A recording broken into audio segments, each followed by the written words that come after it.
आइए आगे बढ़ते हैं। राजनेता वोट लेने के लिए हर दरवाजे पर पहुंच जाता है, लेकिन वोटर को जरूरत पड़ती है तो उसे दर दर की ठोकर खानी पड़ती है। जिनके बच्चे मरे हैं उन्होंने न जाने कितनी बार वोट देकर एमपी, एमएलए, प्रधान, ब्लॉक प्रमुख, न जाने किस किस को अपना नेता बनाया हुआ, लेकिन हासिल क्या हुआ? माँ बाप के हाथों में उनके बच्चों की लाश, और दुखद है लेकिन यही सच है। जानते हैं ऐसा क्यों है? क्योंकि नेता काम की नहीं, बेकार की चीजों को मुद्दा बनाते हैं।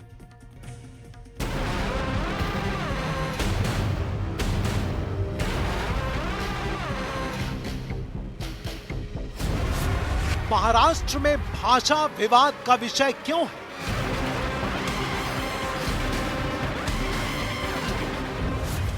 मराठी के लिए राजनीति इतनी आक्रामक क्यों है?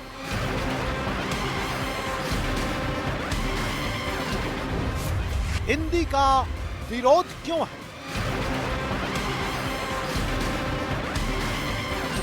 अशी कधी गोष्ट कराल त्याचे व्हिडिओ काढू नका। मराठी की जबरदस्ती क्यों है?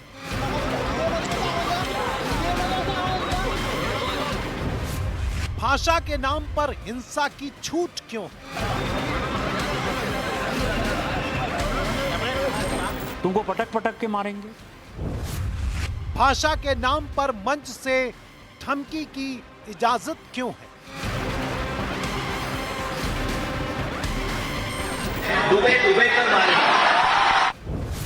हिंदी बोलने पर माफी क्यों मांगनी पड़ती?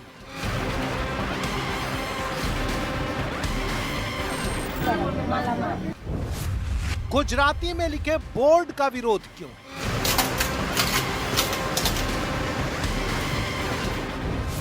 महाराष्ट्र में गुजराती सेठ मंजूर है, सड़क पर गुजराती का बोर्ड नहीं चलेगा।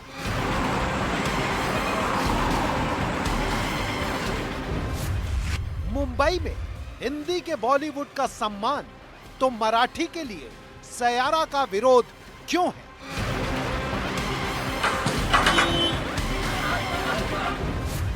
भाषा विवाद मराठी की मांग या सत्ता की पहचान? दरअसल महाराष्ट्र में पिछले कुछ दिनों से भाषा का बहुत बड़ा मुद्दा है।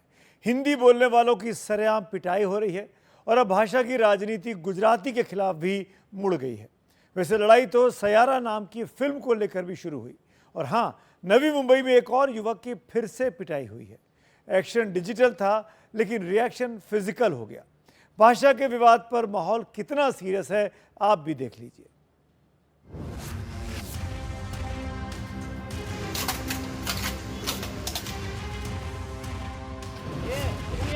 रेस्टोरेंट की छत पर चढ़कर उसका नाम तोड़ा जा रहा है। ये क्यों हो रहा है और ये कौन कर रहा है?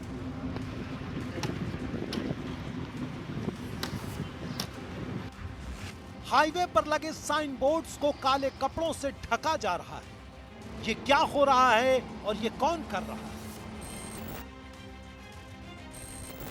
तोड़ने और ढकने में एक चीज कॉमन है, वो है गुजराती भाषा। नवयुवक जो दावा कर रहे हैं वो महाराष्ट्र नवनिर्माण सेना से रिश्ता रखते हैं। उन्होंने साइन बोर्ड की यह हालत की है। इतना ही नहीं, ये गुजराती में लिखे साइन बोर्ड्स को उतार भी रहे हैं और नोच भी रहे हैं।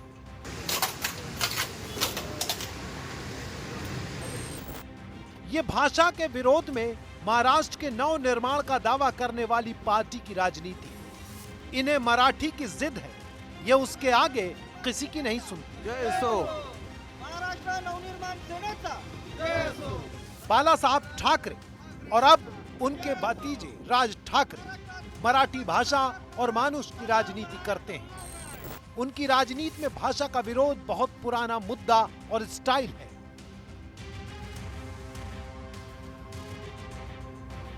शिवसेना की राजनीति में मराठी हमेशा से एक पोलराइजिंग टूल रहा है। जब से ही भाषा के बेसिस पे राज्यों की संगठना हुई, तभी से मराठी महाराष्ट्र की एक तरीके से पहचान बन गई। गुजरात को विरोध नया नहीं है। पहले बॉम्बे प्रांत हुआ करता था, जो टूटने के बाद एक तरफ महाराष्ट्र बना तो दूसरी तरफ गुजरात, और मुंबई को लेने के लिए महाराष्ट्र ने एक तरीके से जान की बाजी लगा दी। और उसी की याद में हम दक्षिण मुंबई में हुतात्मा स्मारक को भी देखते हैं। कारण बदलता है लेकिन विरोध की फितरत नहीं बदलती। पहले मुंबई के लिए लड़े, अब गुजराती भाषा के साइन बोर्ड पर विवाद चल रहा है। लेकिन ये सब तभी होता है जब चुनाव नजदीक होते हैं, वरना उससे पहले ये चुपचाप दबा रहता है।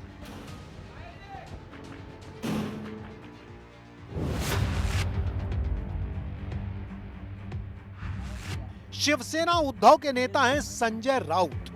ये प्रदेश में कांग्रेस और एनसीपी के साथ रहते हैं, लेकिन जब भाषा विवाद में लाइन लेनी होती है तो मराठी सेंटीमेंट को नाराज नहीं कर पाते। स्क्रीन पर जो सोशल मीडिया संदेश आप देख रहे हैं वो इनके अकाउंट से किया गया है, जिसमें इनका दावा है कि हिंदी फिल्म सयारा के लिए थिएटर में स्क्रीन है, लेकिन मराठी फिल्म ये रे पैसा 3 के लिए नहीं है और ये इसके खिलाफ है। सयारा नाम की फिल्म पूरे देश में चर्चा का विषय है। कमाई और युवाओं के बीच इसकी चाहत से लोग हैरान हैं।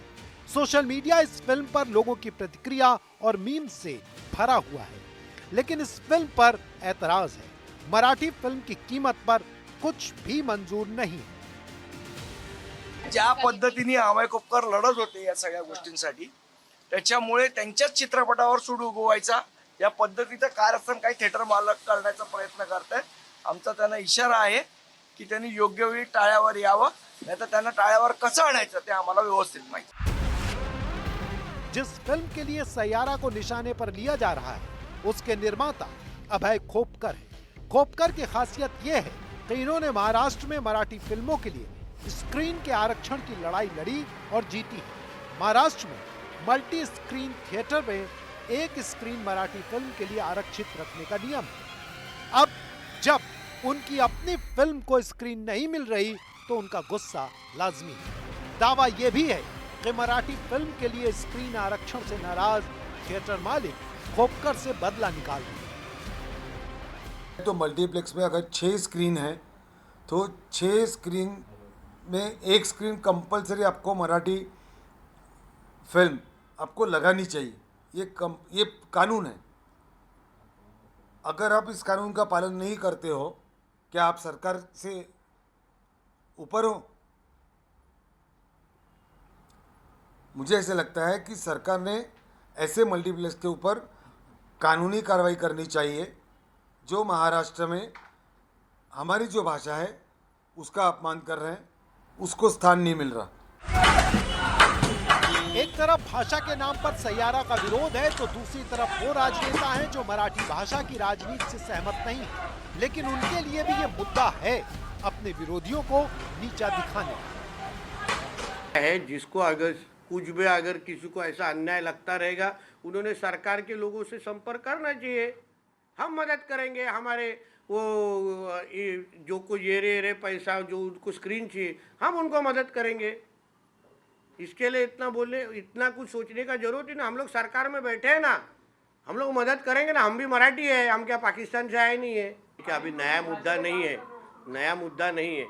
वो जो आपने सयारा जो पिक्चर चला बोला वो बहुत बड़ा सुपरहिट हो चुका है।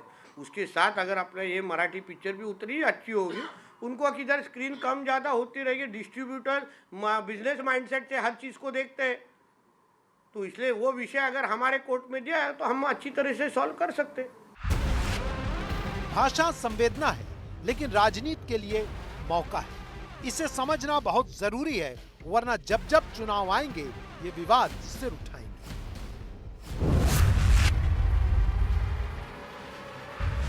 आपकी स्क्रीन पर एक पुलिस थाने की तस्वीर है। इसमें 2 ग्रुप के बीच बहस चल रही है। पुलिस वाले न्यायाधीश की भूमिका में है। विवाद कॉलेज का है, जहां व्हाट्सएप ग्रुप पर हिंदी और मराठी को लेकर लिखी गई बातें इतनी सीरियस हो गई कि विवाद कॉलेज कैंपस तक पहुंच गया। एक्शन डिजिटल था, लेकिन रिएक्शन फिजिकल हो गया। हिंदी भाषी लड़के की पिटाई कर दी गई। ये ठीक वैसे ही हुई जैसे कि इससे पहले हिंदी और मराठी के मुद्दे पर होती आई।